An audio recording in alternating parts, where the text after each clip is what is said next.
আমরা অনেকেই বলে থাকি আম খেলে আমাশয়। আসলে কথাটি পুরোপুরি যৌক্তিক। কেননা ইদানিং আমার চেম্বারে অনেক রুগী আসতেছে যেগুলো পেটের ব্যথা নিয়ে সমস্যা এবং পাশাপাশি তাদের আমাশয় হচ্ছে এবং ডায়রিয়াতে ভুগতেছে।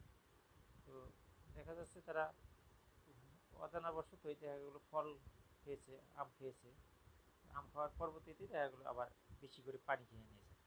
পানি খাওয়ার ফলে হচ্ছে কি এই আমটা যথোপযুক্তভাবে হজম ক্রিয়া হচ্ছে না, যার ধরনে এটা পরবর্তীতে ডায়রিয়া বা আমাশয় হওয়ার সম্ভাবনা থেকেই যায়।